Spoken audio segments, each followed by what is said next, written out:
Voilà, c'est toujours, on dit peut-être toujours les mêmes choses, parce que ce sont toujours les mêmes choses qui réjouissent nos cœurs.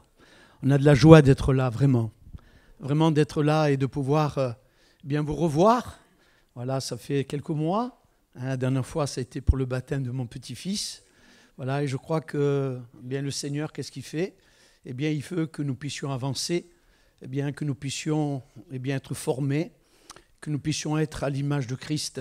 Pour cela, dans notre cœur, nous avons cette sanctification et Dieu veut et il désire que nous puissions le connaître intimement, puis je dirais personnellement. Amen. Voilà, je vous donne quelques nouvelles de la Corse, tout simplement pour vous dire que eh bien, les choses, elles avancent comme ici, je pense, mais bien sûr avec bien des luttes et des combats.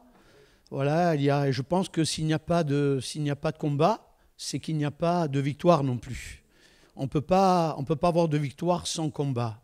C'est pour ça que le combat, c'est un combat acharné, j'allais dire, mais nous avons avec nous eh bien, celui qui est plus que vainqueur, celui qui est en nous, et celui qui est en nous est plus grand que celui qui est dans le monde. Amen, c'est important.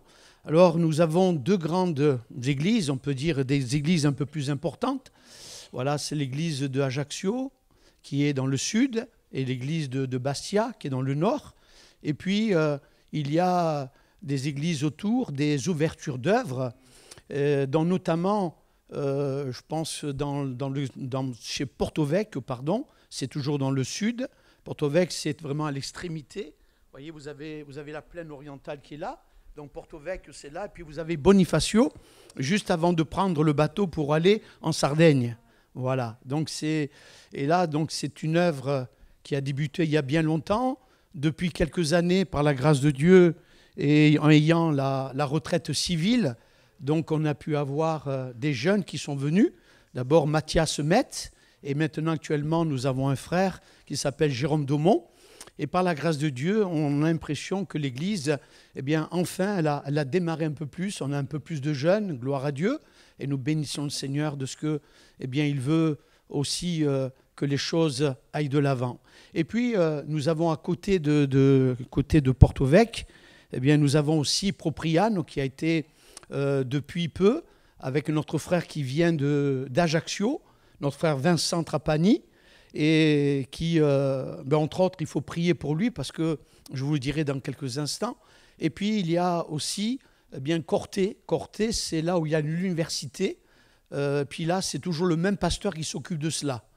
Alors, je ne sais pas si vous imaginez un peu de partir dans des kilomètres, parce que vous savez qu'en Corse, on n'évalue pas les distances en kilomètres, mais en heures. Il nous faut tant d'heures pour arriver à tel endroit. Mais, par la grâce de Dieu, donc, il y a Corté, l'université. Et là, on peut dire depuis 2 ans, les choses vont de l'avant. Il y a eu des baptêmes, il y a eu ces étudiants qui se sont joints au groupe, et nous bénissons le Seigneur pour cela.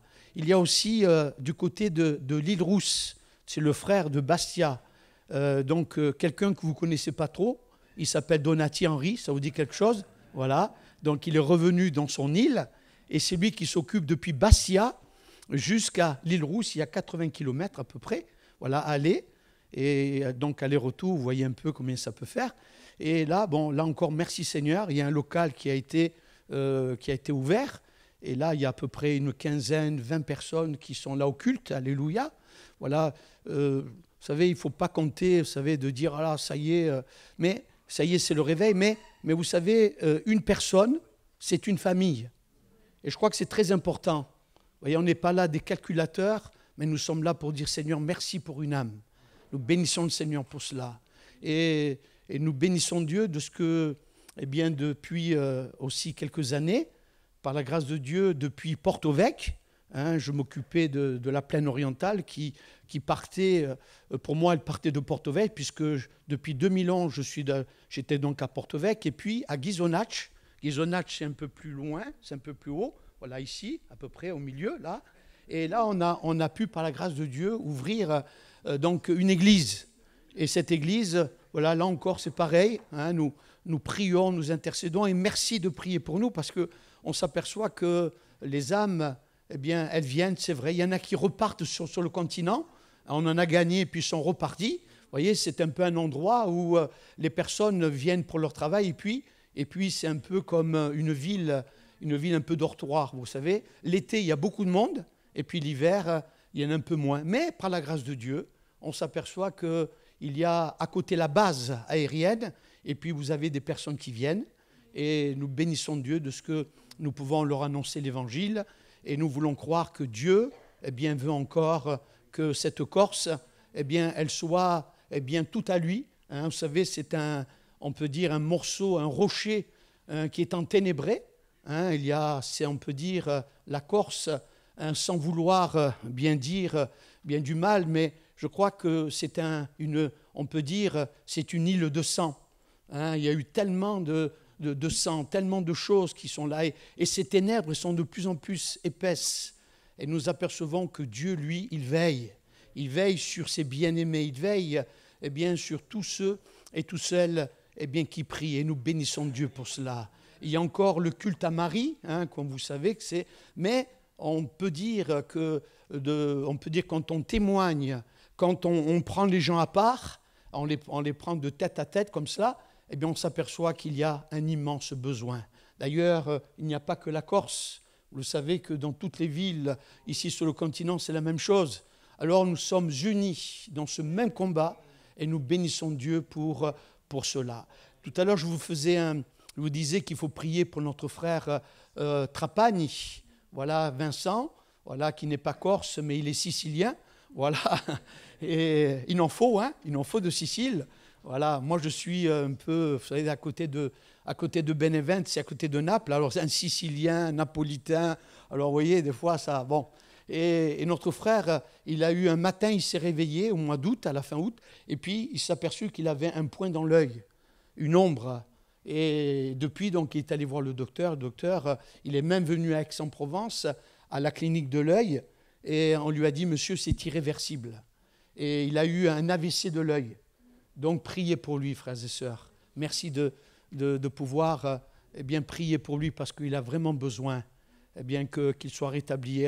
On bénit le Seigneur de ce qu'il y a un serviteur de Dieu qui est venu étoffer. Eh bien, là, sur l'île, voilà, c'est notre frère Guillaume Fourré, qui est venu sur Ajaccio, parce que vous comprendrez que quand on ouvre des œuvres, c'est impossible de pouvoir tout faire. Donc Vincent avait été détaché pour qu'il s'occupe de Corté, plus particulièrement. Et puis dans la ville même, on peut dire du côté sud aussi d'Ajaccio, ça s'appelle Porticcio, et là il y a une salle qui a été ouverte. Donc il faut s'occuper de cela, Propriano, Corté. Mais merci Seigneur pour l'île Rousse, merci Seigneur pour Ghisonaccia, et puis il y a aussi Aléria, gloire à Dieu, et que là encore il y a un petit groupe qui est là et on prie, on fait ce que l'on peut, mais je suis persuadé eh bien, que vous priez pour nous, et je vous en remercie, et nous on prie pour vous parce que vous êtes dans notre cœur, et je le dis devant Dieu, que vraiment le Seigneur vous donne eh bien, de pouvoir persévérer. On est dans un temps, comme a dit notre frère tout à l'heure, Jésus est à la porte. Jésus est à la porte. Et c'est ce que j'aimerais parler ce matin. Parler de 4 portes. 4 portes qu'il ne faut pas négliger. 4 portes. Il y a 2 portes qui nous parlent de délivrance et 2 portes où il faut s'engager, il faut rentrer, il faut ouvrir son cœur. Ce matin, Dieu nous a parlé au travers de ce don spirituel. Il disait que Dieu ne regarde pas l'apparence, il regarde au cœur. Et combien c'est important. C'est important de pouvoir eh bien, dire eh bien, ces choses. Alors, merci déjà de prier, comme je vous disais, merci. Et on va voir dans la parole de Dieu, donc ce qui concerne ces 4 portes. Et j'aimerais voir avec vous dans les Actes des Apôtres, chapitre 12, et au verset 1er. Nous allons voir eh bien, de quoi il s'agit, donc de ces 4 portes à ne pas négliger. J'ai dit ceci, vers le même temps, le roi Hérode se mit à maltraiter quelques membres de l'Église, et il fit mourir par l'épée Jacques, frère de Jean.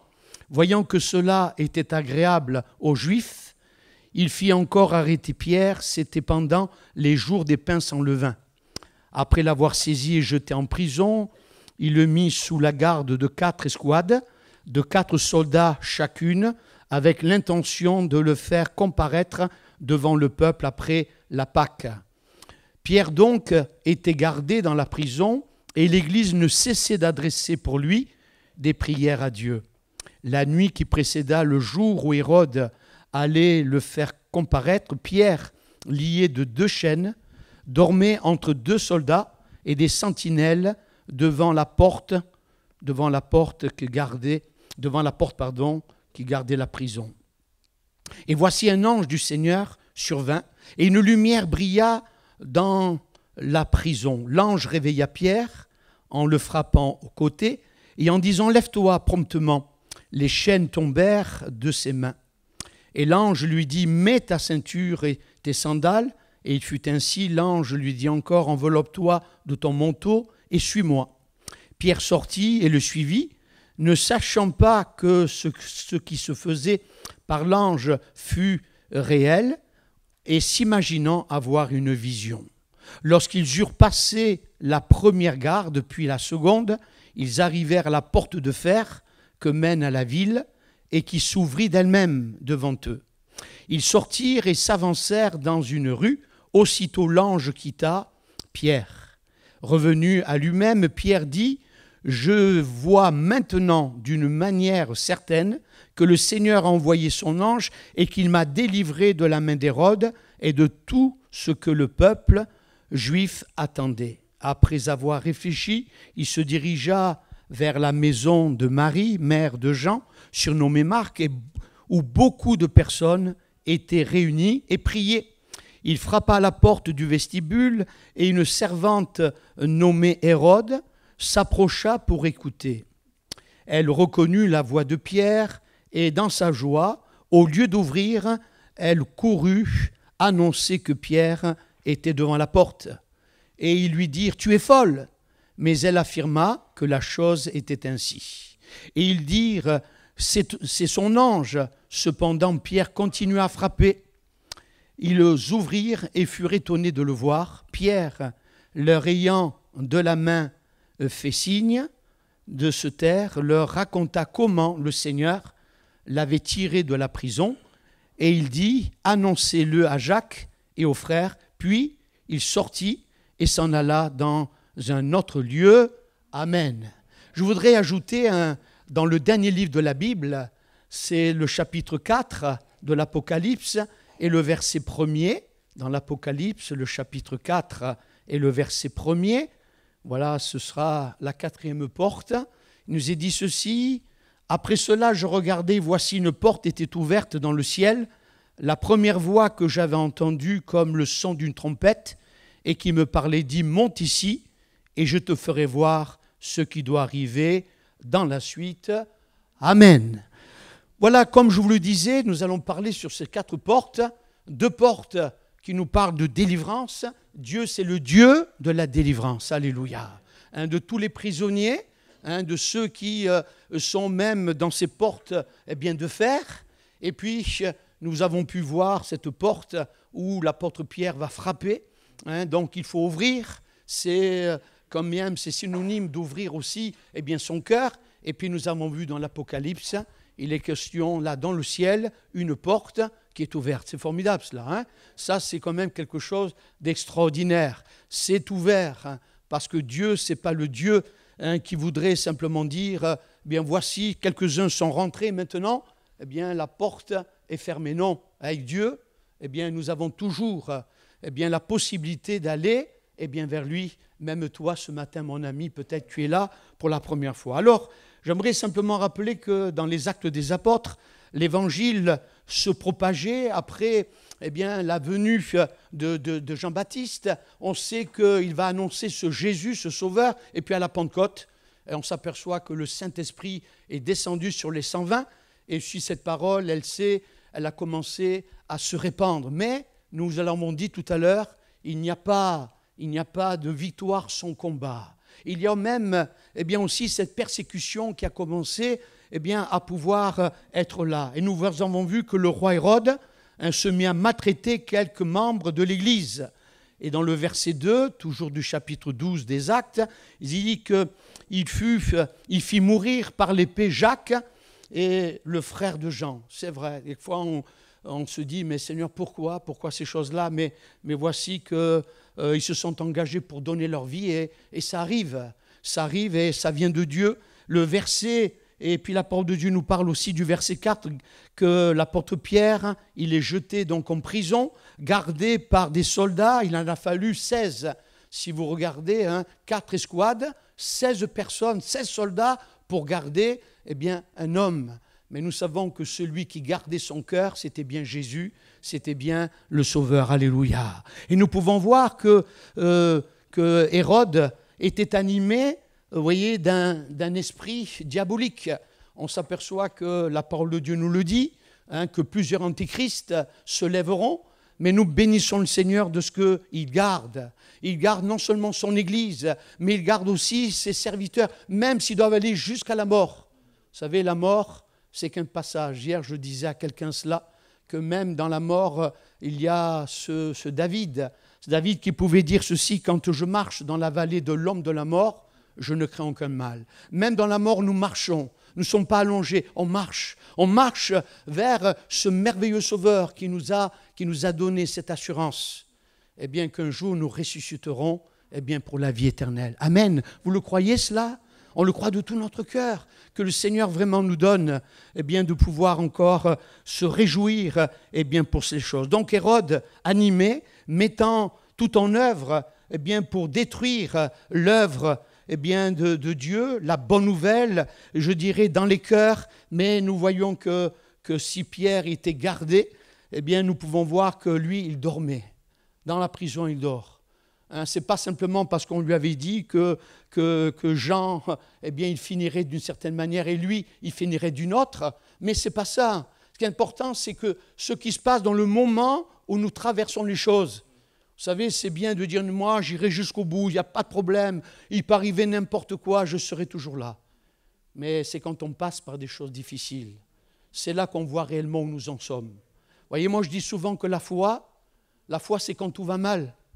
La foi, ce n'est pas quand tout va bien, mais la foi, c'est quand on est là, devant des portes qui sont fermées, des portes qui nous semblent hermétiques, des portes de prison, on va le voir, des portes de fer. Mais alléluia, gloire au Seigneur, parce qu'il nous donne de résister. Il nous donne de dire, Seigneur, merci de te connaître, merci de pouvoir avancer avec toi. Et la parole de Dieu nous dit, en parlant de Pierre et en parlant de cet homme, ce roi Hérode, il le fait comparaître, voyez-vous, après la Pâque. Voyez, après la Pâque. Et ça ne vous dit rien, la Pâque ? C'est quelque chose de merveilleux. De rappeler que même ce roi, il ne peut pas faire ce qu'il veut. Vous voyez, il a dit après la Pâque qui veut dire action de passé. Je ne vais pas m'étendre là-dessus. Vous connaissez la première Pâque en Égypte. Vous savez ce que les Israélites ont pu faire. Il fallait mettre du sang sur les linteaux et l'exterminateur devait passer. Et quand il voyait ce sang, il passait par-dessus. Et là, nous pouvons voir cette image, après la Pâque, l'action de passer. Et nous bénissons Dieu de ce que, Dieu, il est toujours là, Jésus, l'agneau pascal. Vous vous rappelez que, Jésus, et cet agneau pascal dont Jean-Baptiste, il pourra dire, voici l'agneau de Dieu qui ôte le péché du monde. Alors nous bénissons Dieu de ce que Jésus, l'agneau pascal, il est passé par la croix. Et nous voyons que Pierre, il a cette quiétude dans son cœur. Il n'a pas peur. Parce que Jésus est passé par la croix. Ce sacrifice a été apporté. Il n'a rien à craindre. Il n'a rien à craindre des hommes. Il peut y avoir 16 personnes qui le tiennent, 16 personnes qui le gardent bien enfermé. Mais dans son cœur, il est libre. Parce que, Jésus est mort pour lui sur la croix. Et ce Jésus, il est mort pour chacun de nous. Alléluia. La Pâque est arrivée. Alléluia. Il nous a purifiés. C'est pas simplement des paroles. Mais nous bénissons Dieu de ce qu'il a été crucifié pour nos péchés. Merci mon Dieu, il est ressuscité pour notre justification. Et si vous lisez dans l'évangile de Jean chapitre 12, versets 23 à 24, vous verrez que la parole de Dieu nous dit que si le grain de blé ne meurt, il ne peut pas porter de fruits s'il ne meurt. Mais s'il meurt, il portera beaucoup de fruits. Et ces fruits, eh bien, c'est simplement vous et moi. Ce sont les chrétiens. Les chrétiens qui, en recevant Jésus, nous sommes morts en Jésus-Christ. Mais nous bénissons Dieu de ce que nous vivons pour sa gloire. Alléluia. Nous vivons pour lui.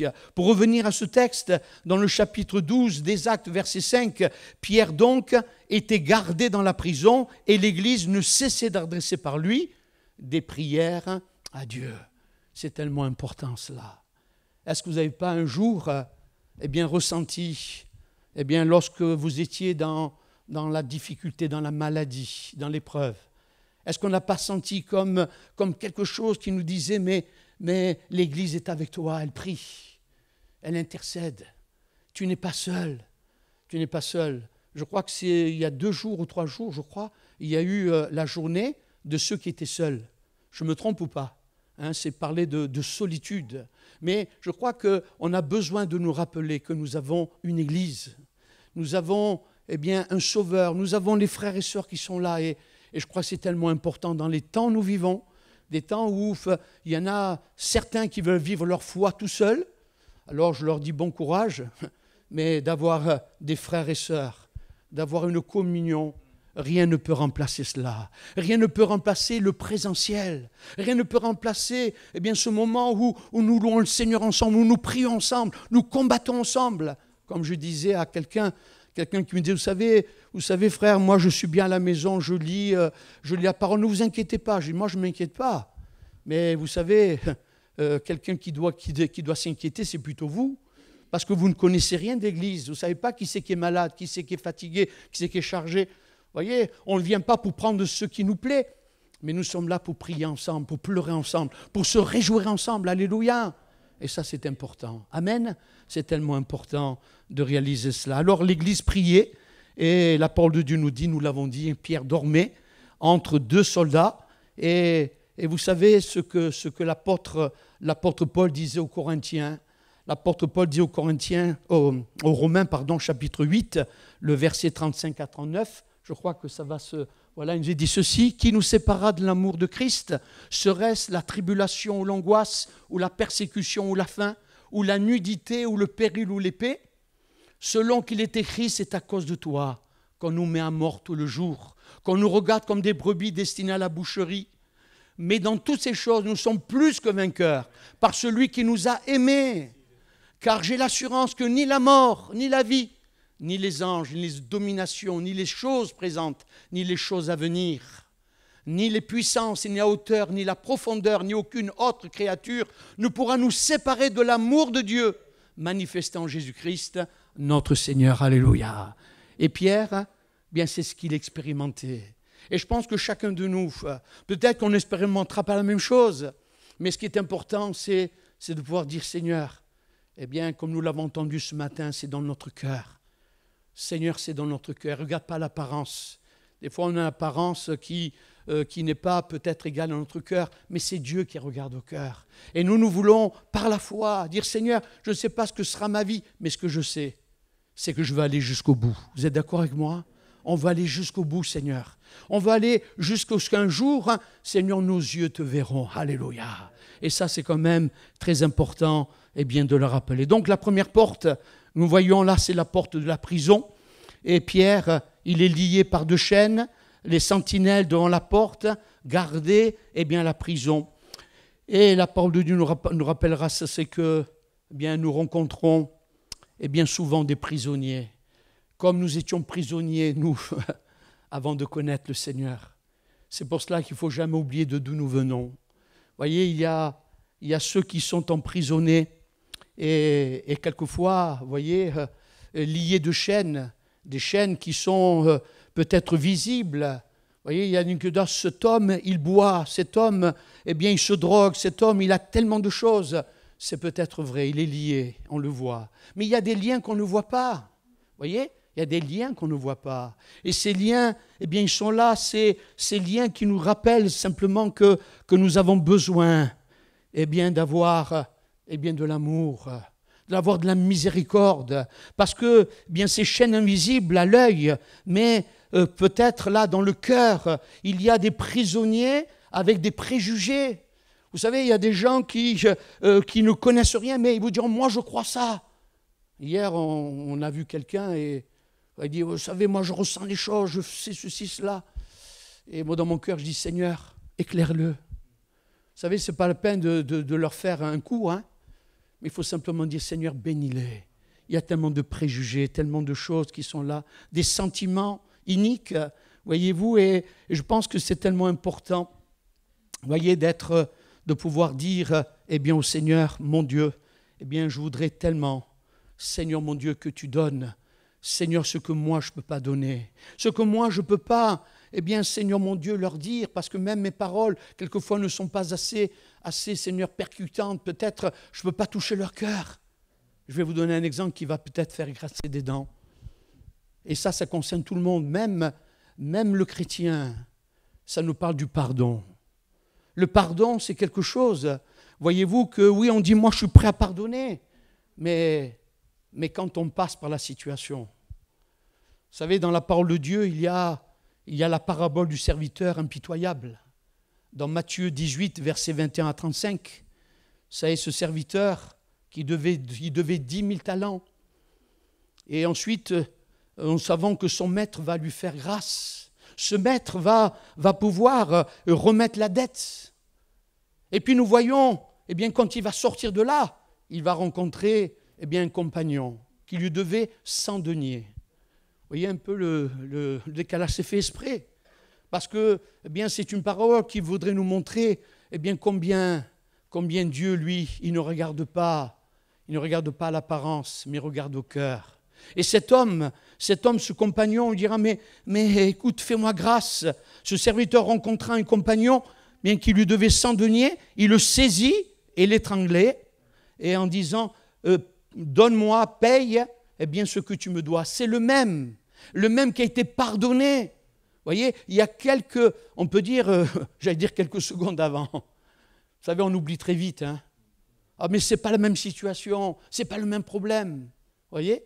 Et là, on s'aperçoit que dans le verset 29, si vous le lirez dans chapitre 18, verset 29, son compagnon se jetant à terre et le suppliant simplement eh bien, de pouvoir dire, eh bien, je te paierai. Je le ferai. Il n'a pas dit, je ne te paierai pas, je te paierai.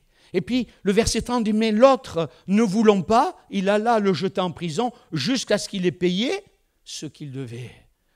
Comment il va faire pour payer ? C'est quand même dur, hein ? C'est quand même difficile. Hein ? Comment va-t-il faire ? Alors, en réalité, vous voyez, je me suis dit qu'il y a 2 prisonniers là. En réalité, il y a 2 prisonniers. Parce qu'il y a celui qui emprisonne l'autre. Vous voyez ? Cet homme qui, sa dette a été remise. Et puis il emprisonne celui qui va aller en prison, celui qui dans sa conscience se dit, mais oui, j'aurais voulu payer, je ne peux pas. Mais il y a celui aussi, eh bien lui-même qui, eh bien dans sa conscience, il peut dire, mais j'ai emprisonné quelqu'un.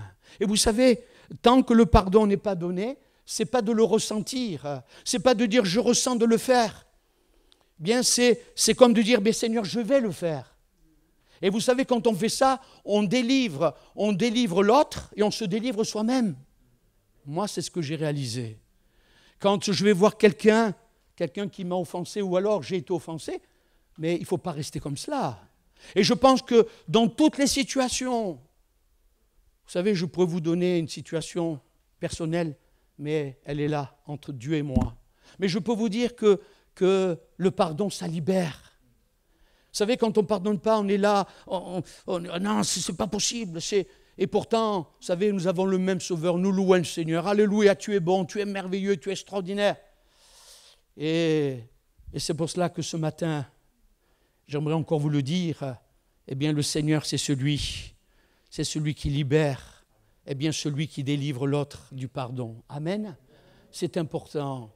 C'est important, je ne suis pas là pour essayer d'être un moraliste, il faut faire ceci ou faire cela, mais si tu le fais, eh bien tu vas te sentir eh bien, vraiment délivré dans ton cœur. Et tu délivreras quelqu'un qui t'a fait du mal, quelqu'un qui a fait peut-être quelque chose de terrible, mais toi tu appartiens à ton Dieu, alléluia. Et le Seigneur a dit une parole extraordinaire, celui qui pardonne sera pardonné. Seigneur, moi je ne veux pas aller plus loin. Seigneur, je veux le croire. Alors peut-être que ce matin, eh bien Seigneur, je viens vers toi. Seigneur mon Dieu, nous l'avons entendu ce matin. Seigneur, ce que je ne peux pas, eh bien toi tu peux. Comment trouver le repos? Comment trouver cette bonne conscience? Eh bien c'est de pardonner. Amen. C'est tellement important. Alors, c'est vrai qu'il est lié par des chaînes, donc invisibles, mais il fut livré.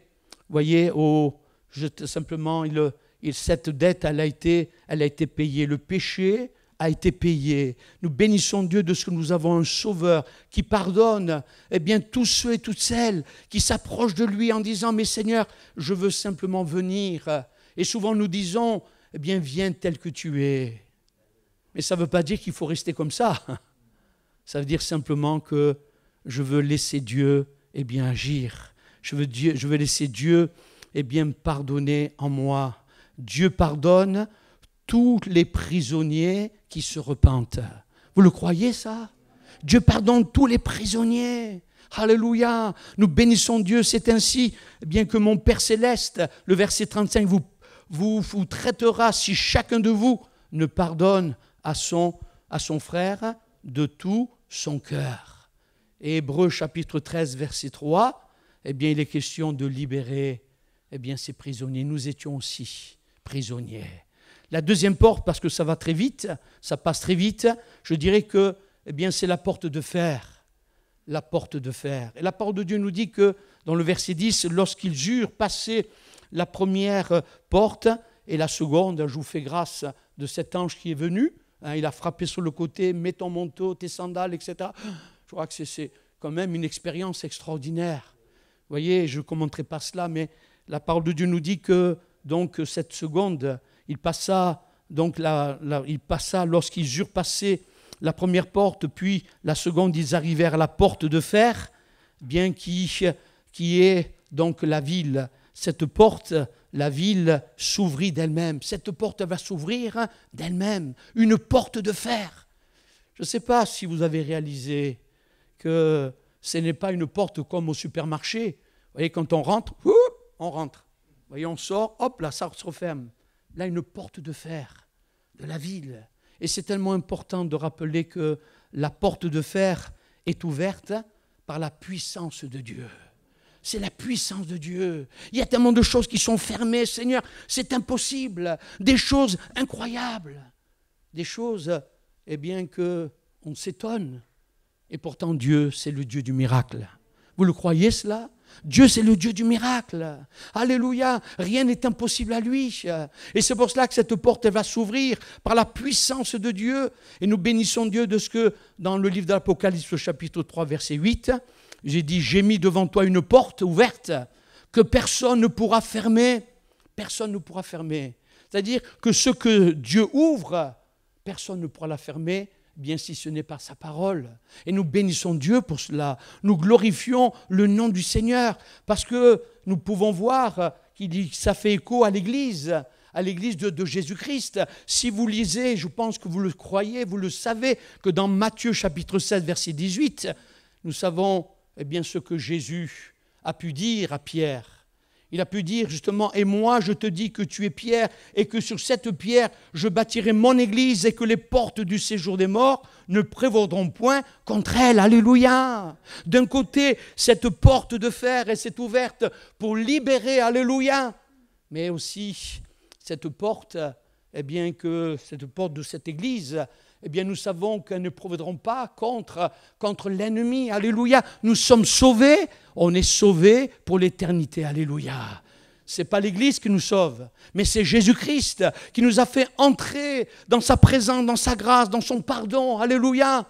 Et nous bénissons Dieu de ce que maintenant les portes du séjour des morts ne prévaudront pas. Ils ne nous tiendront pas là comme Pierre emprisonné, mais prisonnier aussi dans la mort. Nous ressusciterons. Alléluia. Vous le croyez cela? Alléluia. Merci Seigneur. Nous bénissons Dieu de ce qu'il y a une espérance.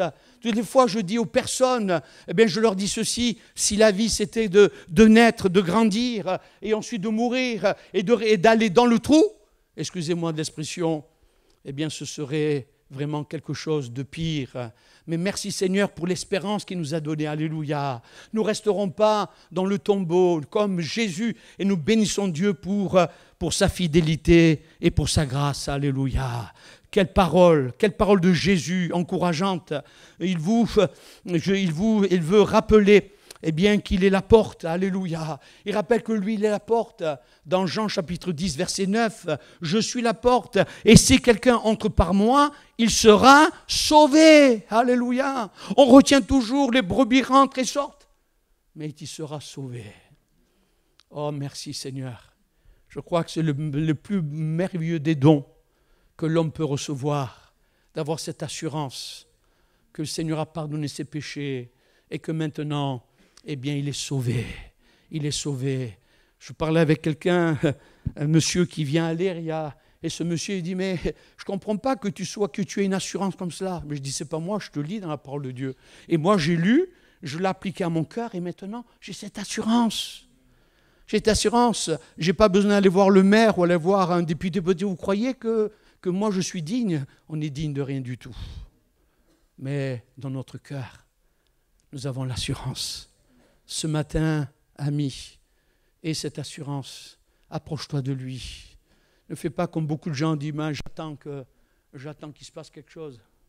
Peut-être qu'il ne se passera jamais rien. Approche-toi de lui, lui s'approchera de toi. Ça, c'est important de rappeler cela. Et merci Seigneur, parce que nous voulons croire que c'est au travers de Jésus. Alors, à tous les prisonniers du péché, si l'Église prie, la porte de fer s'ouvrira par elle-même. Je crois que nous avons besoin, frères et sœurs, de pouvoir dire à Dieu, Seigneur, je crois à la puissance de la prière. Je crois, Seigneur, que lorsque nous prions, lorsque je prie, Seigneur mon Dieu, tu entends. Et il se passe. C'est des choses qui se transforment, des choses qui vont tout simplement dans le sens où nous demandons à Dieu. Merci Seigneur à tous, que si l'Église, non seulement elle prie, et vous savez ce que dira dans 2 Chroniques chapitre 7 verset 14, si mon peuple s'humilie, notre frère va le mettre, si mon peuple s'humilie, si mon peuple sur qui est invoqué mon nom s'humilie, prie et cherche ma face, et s'il se détourne de ses mauvaises voies, je l'exaucerai des cieux, je lui pardonnerai son péché et je guérirai son pays. Alléluia. On est en train de participer à la guérison de notre pays. Alléluia. C'est important ça. C'est important. Seigneur, merci si mon peuple s'humilie. Seigneur, j'ai tellement besoin. Alors vous allez dire, oui, mais c'est sorti du contexte, ça s'adresse à Israël. Mais est-ce qu'on n'est pas le peuple aussi de Dieu? Il n'y a plus de séparation. Le mur, il est tombé, alléluia. Il n'y a pas Israël et nous sommes une seule église. Au travers de Jésus-Christ que nous sommes sauvés, alléluia. Nous bénissons Dieu au travers de cela. La parole de Dieu nous dit dans Ésaïe 42, verset 2, il dira ceci, « Je marcherai devant toi, j'aplanirai les chemins montueux, je romprai les portes d'airain et je briserai les verrous de fer. » Les verrous de fer. Je crois que nous avons un privilège d'avoir Dieu avec nous. Vous savez, comme disait quelqu'un, si Dieu est avec toi, tu es en majorité. Et ça, même quand on est seul, on est en majorité. Parce que si Dieu est avec toi, qui sera contre toi? Amen. Et ça, ce n'est pas que pour enflammer les auditoires. Non, Seigneur, si tu es avec moi, qui sera contre moi? Mais pour cela, j'ai besoin de passer du temps avec toi. Dans la troisième porte, nous l'avons vu, c'est dans le chapitre 12, toujours de Actes, versets 11 à 13, la porte de la maison. Vous voyez, des chrétiens se sont réunis, et là, c'était l'Église. C'est l'Église. Et la parole de Dieu nous dit que l'Église, nous l'avons dit tout à l'heure, ne cessait d'adresser pour Pierre des prières. Alors, vous savez, je ne vais pas parler, des fois on dit, oui, Seigneur, tu le délivres, etc. Oui, on l'a tous fait, et je pense que Dieu nous étonnera toujours. savez, on n'est pas là pour essayer de dénigrer. Oui, vous vous rendez compte un peu ce qu'ils ont fait? Ils ont pris, ils n'ont pas cru. Et nous, on croit. Vous savez, quand on voit quelqu'un, on dit « Oh Seigneur, mais c'est pas possible, tu as agi ». Ben oui, on a prié, alléluia. Hein? Il y a peut-être 2 ou 3 semaines de cela, il y a une chrétienne, elle est venue à l'église et elle me disait, bon, elle a beaucoup de problèmes. Mais là, elle avait un problème, une épine calcanéenne, je ne sais pas si ça vous dit quelque chose. Voilà, elle ne pouvait pas mettre le talon. Et moi, j'ai dit, Seigneur, vous ne le direz à personne. Hein.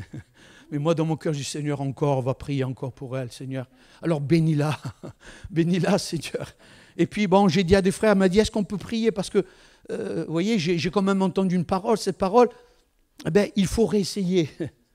Elle a de la foi, cette sœur. Hein? Alors, elle s'est approchée, on a prié. J'ai dit, Seigneur, bénis-la. Elle est venue avec la canne, vous savez, elle ne pouvait pas. Et puis, quand elle ouvre les yeux, elle a dit, ah, mais je n'ai plus rien. Ah, j'ai plus rien. Alléluia, j'ai plus rien. Alors, moi, j'ai fait, c'est vrai, tu n'as plus rien. T'as plus rien, c'est vrai, tu n'as plus rien. Vous voyez, des fois, hein. Alors je dis, t'as plus rien, maintenant tu prends la canne et tu la prends comme ça, hein, tu t'en vas comme ça. Et c'est ce qui s'est passé, alléluia. Tout ça parce que c'est Dieu qui agit. Vous savez, si on doit attendre, si on est bien, si on sent la présence de Dieu, mais c'est Dieu qui agit. C'est pas nous, hein. Et c'est pour cela que nous voulons dire merci Seigneur. Merci pour ce que tu fais, parce que tu es un Dieu, Seigneur, qui est là et qui vient à notre secours. Vous savez, les 2 premières portes, nous l'avons dit, ont été ouvertes par la puissance de Dieu. Et là, nous voyons que cette porte, la 3e, elle doit s'ouvrir bien, par la main de l'homme. Dieu aurait pu, vous voyez, Pierre aurait pu frapper à la porte et elle aurait pu s'ouvrir là encore. Mais comme il avait mis dans le cœur de ces chrétiens, bien de prier. Et nous voyons que cette servante Rhode, elle va venir et quand il frappe à la porte du vestibule, Rhode, la servante, eh bien, elle était tellement contente, elle va reconnaître la voix de Pierre, et dans la joie, eh bien, qu'est-ce qu'elle fait? Elle n'ouvre pas. Vous voyez, des fois, il y a des choses comme ça. Hein? On dit, tiens, c'est Pierre, alors j'ouvre. Hein? Dans la joie, elle s'en va. On voit, monsieur, dame, non. Elle est allée voir les chrétiens, elle dit, il y a Pierre là qui est là. Mais elle dit, mais ça ne va pas, non, tu es folle. Tu es folle. Vous voyez, on ne jette pas la pierre, hein, sans faire de jeu de mots. Hein. Vous savez, souvent, on est comme ça, il faut reconnaître. Vous voyez, Dieu ne nous en veut pas à rigueur, hein, il ne nous en tient pas à rigueur, parce qu'il connaît l'être humain, il sait comment nous sommes. Hein, vous voyez, et la porte de Dieu nous dit qu'il va annoncer que Pierre était là devant la porte. Vous voyez, reconnaître la voix de l'homme, mais il faut entendre la voix de Dieu. C'est tellement important ça, vous voyez. Il lui dit, tu es folle, mais elle affirma que la chose était ainsi. Vous voyez, c'est une similitude. On peut prendre une similitude et me dans mon cœur ce verset dans l'Apocalypse chapitre 3, verset 20. Chapitre 3, verset 20, que quand cette lettre a été écrite à l'église de Laodicée, et dit, voici, je me tiens à la porte et je frappe. Et si quelqu'un entend ma voix, vous voyez, ce n'est pas simplement de reconnaître, mais d'entendre. D'entendre, si quelqu'un entend ma voix et ouvre la porte, j'entrerai chez lui, je souperai avec lui, et lui avec moi. Et lui avec moi. Alors, c'est vrai que souvent, je ne sais pas comment vous interprétez cela, mais pour moi, il m'est venu de mon cœur souvent Christ, il est dehors. Il est obligé de frapper. Quelquefois, dans certaines églises, il est dehors. Là, merci Seigneur, il est bien présent. Alléluia. Il est bien présent. Mais souvent, il est à la porte, il est obligé de frapper en disant, mais est-ce que vous voulez me faire entrer? Parce que finalement, je ne suis plus au milieu de vous. Parce que vous voyez, ils ont oublié d'entendre la voix de Dieu. Oublié d'entendre. On peut reconnaître certaines choses. Oui, Seigneur, tu es puissant, tu es merveilleux, tu es extraordinaire. Mais on oublie.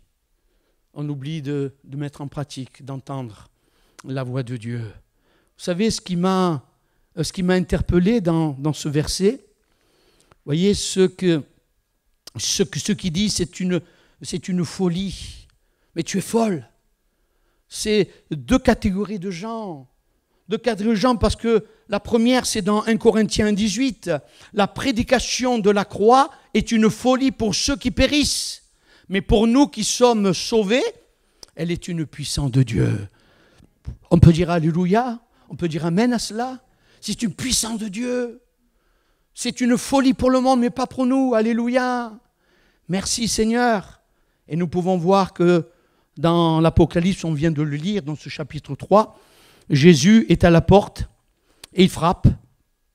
Et donc il est dehors, mais si quelqu'un entend ma voix. Vous savez, avec Dieu, ce qui est formidable, c'est que, eh bien, avec lui, il n'y a pas une première chance, mais il y a simplement, tant que nous voulons, eh bien, disposer notre cœur à entendre sa voix. Il est prêt à rentrer à nouveau. C'est la bénédiction. C'est la bénédiction qui ne fait suivre d'aucun chagrin. La voix, eh bien, qui vient de ce merveilleux Sauveur, celui qui entend, celui qui peut ouvrir. Alléluia. Et combien c'est quand même important. Si la puissance de Dieu brise les reins, vous voyez, des portes, des verrous, eh bien son infinie miséricorde s'arrête devant la porte de l'âme humaine et elle frappe. Et peut-être que ce matin, eh bien, Jésus frappe à ta porte. Ne dis pas, on verra, oui, ce qu'il dit c'est bien, mais on verra. Laisse entrer Jésus dans ton cœur. Autrefois, on chantait ce cantique merveilleux.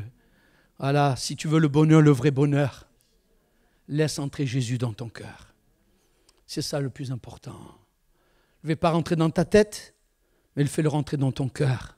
Merci Seigneur. Il n'entrera pas avant d'avoir reçu. Voyez l'invitation, voyez d'entrer, il entrera, il soupera avec lui. Et ça m'a été, bien sûr que la parabole du souper, ça nous parle aussi des noces de l'agneau dans l'Écriture, mais j'ai été interpellé par le souper. Je souperai avec lui. Et ça m'est venu dans mon cœur, eh bien ceci, que Jésus parlera de souper, car la nuit, elle est avancée. C'est pas moi qui le dis, c'est dans Jean chapitre 9, versets 4 à 5. On va le mettre là sur l'écran. Voyez, il faut que je fasse tandis qu'il est jour, les œuvres de celui qui m'a envoyé. La nuit vient où personne ne peut travailler. Le verset 5, pendant que je suis dans le monde, je suis la lumière du monde. Mais la nuit vient. Et je crois que la nuit, elle est bien avancée, mes frères et sœurs. On n'est pas là pour faire peur. Ce n'est pas un évangile comme cela que Dieu nous demande d'annoncer. Mais simplement de vous dire, tout simplement, qu'il veut souper avec nous parce que la nuit vient. Il veut souper avec toi. Il veut souper. Quand on invite quelqu'un, eh bien, c'est parce qu'on l'aime. Voyez, oui, on parle souvent de faire entrer dans sa maison ceux qui sont sans asile, etc. Mais en général, on peut dire, Seigneur, j'ai besoin. Seigneur, j'ai besoin de souper avec toi. Alors, on a dit à cette femme, tu es folle. Hein, fut-il répondit, Rode la servante.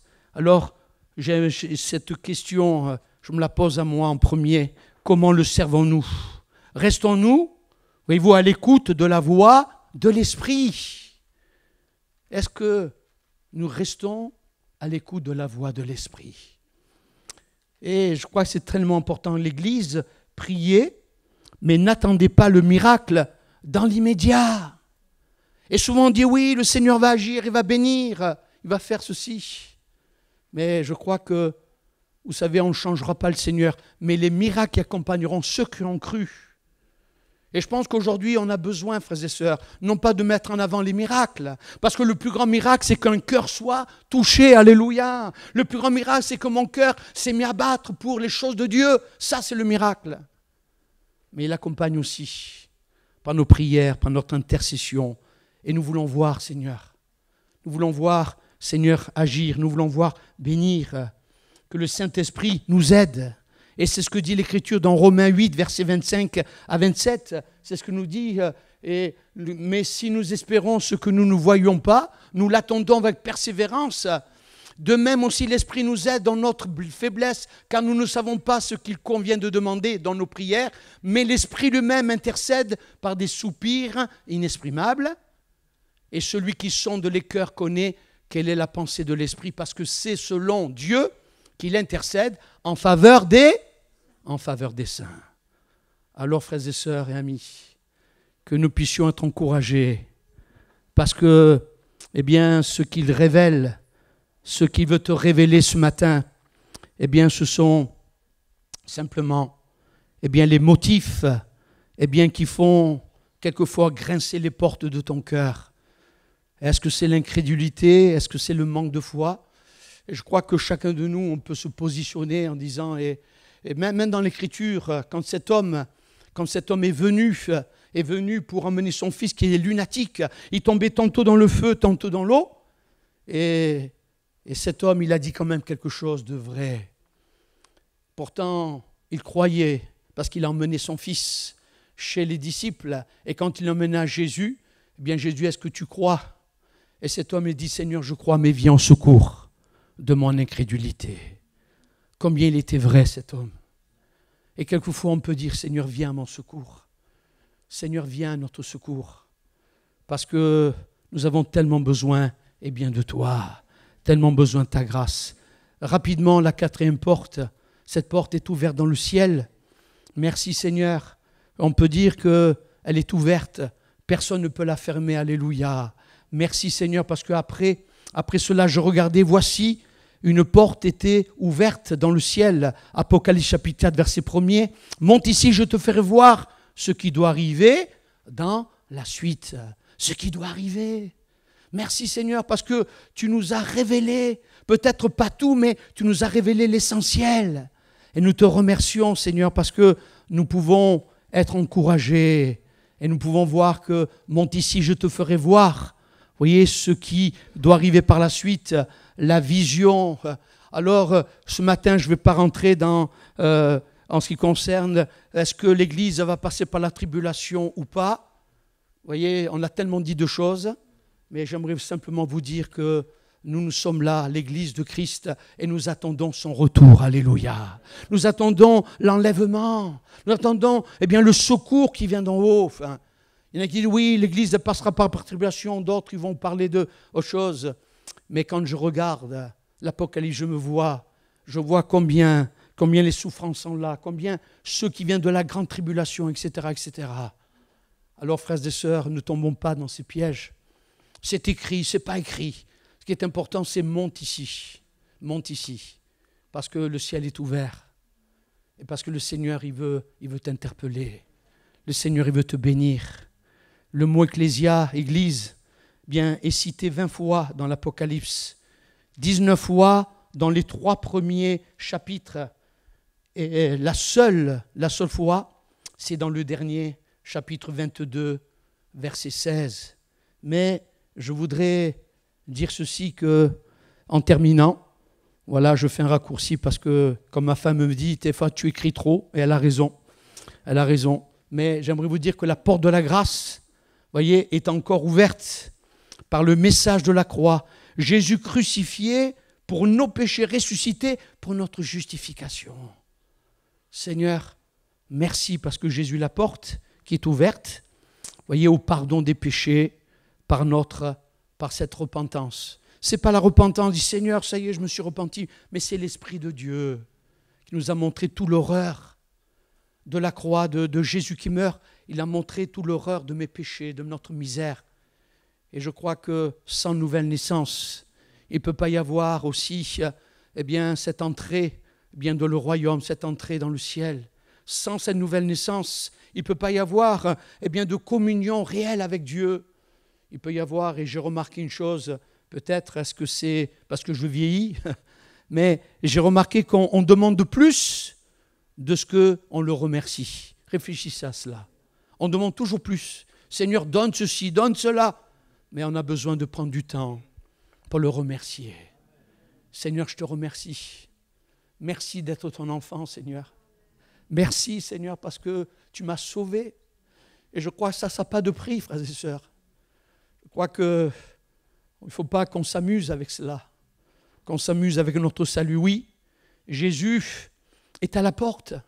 Jésus, lui, la porte de la grâce, dont de notre est encore ouverte. Mais Pour combien de temps encore? Nous l'avons dit, bien aujourd'hui, c'est plus le temps de dire, eh bien on verra, mais ouvre ton cœur, ouvre-toi à sa grâce. Reviens si tu as péché, reviens eh bien, si ta vie eh bien, elle a été éloignée. Reviens de tout ton cœur, de toute ton âme. Parce que lui, le diable, il a ses portes de prison, ses portes de fer. Mais nous bénissons Dieu, parce que dans la génération de Noé, vous savez que c'est quand même l'Éternel qui a fermé la porte dans l'arche. Vous le lirez dans le chapitre 7, verset 16. Mais Dieu, eh bien, dit par la bouche de l'apôtre Paul, voici maintenant le temps favorable. Voici maintenant le jour du salut. Dans 2 Corinthiens, chapitre 6 et verset 2. Demain ne nous appartient pas. Demain ne nous appartient pas. Ne restez pas au seuil de la porte. Entrez et laissez entrer Jésus dans votre cœur. Seigneur, aide-nous. Je termine avec ces 2 derniers versets. C'est dans l'Apocalypse. C'est l'Apocalypse 22, verset 17. Il dit ceci, et l'Esprit et l'Épouse disent, viens, et que celui qui entend dise, viens, et que celui qui a soif vienne, que celui qui veut prendre de l'eau de la vie gratuitement. Et le verset 20, le dernier verset, celui qui atteste ces choses dit, oui, je viens bientôt, amen, viens Seigneur Jésus. C'est notre prière à chacun. C'est la prière.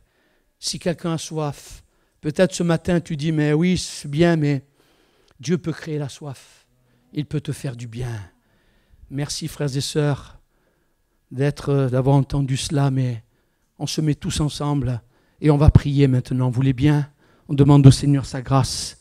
On demande au Seigneur de pouvoir eh bien, nous donner, d'avoir nos yeux fixés sur lui. Nous te remercions, Seigneur, parce que nous ne voulons pas négliger eh bien, ces portes, Seigneur. Et c'est vrai que nous étions prisonniers, nous étions captifs. C'est vrai qu'aussi nous étions devant des portes de fer. Mais Seigneur, tu as changé nos cœurs. Peut-être que ce matin, quelqu'un ou plusieurs ont besoin tout simplement eh bien, de dire « change mon cœur, ma vie ». Mais pour cela, Seigneur, il a besoin de rentrer, Seigneur, dans sa chambre, de fermer la porte. Et là, dans le secret, tu te tiens, Seigneur. Mon Dieu, nous croyons que tu es le libérateur. Nous croyons que tu es le Saint des saints. Tu es celui qui ne met pas dehors, celui qui vient à toi. Alors ce matin, nous te prions parce que nous sommes ton Église et nous avons besoin de toi. Merci mon Dieu, parce que nous voulons encore entendre ta voix. Nous voulons entendre, Seigneur mon Dieu, eh bien, le Saint-Esprit nous parler. Merci de bénir ton œuvre ici sur Istres, de bénir ton serviteur Joël, de bénir Ravaka, de bénir ces anciens qui sont là fidèles. Merci pour tous ces amis, Seigneur, qui ont osé, Seigneur, entrer par la porte, qu'ils ressortent, non pas comme ils sont rentrés, mais avoir dans leur cœur ce seul désir, Seigneur mon Dieu, de mieux te connaître, d'aller plus loin avec toi. Nous te remercions parce que la porte, Seigneur, de la croix a été ouverte. Tu as donné ta vie, Seigneur, et cette vie, eh bien, nous l'avons, Seigneur, en nous. Alors, Seigneur, donne-nous de la préserver. Donne-nous de communiquer en nous, Seigneur, mon Dieu, ce renouvellement dans l'esprit. Nous te demandons ta grâce, te demandons ton amour, Seigneur, ta fidélité. Merci, mon Dieu, pour tout ce que tu as prévu. Nous te bénissons, nous te louons. Dans le nom de Jésus. Amen. Amen.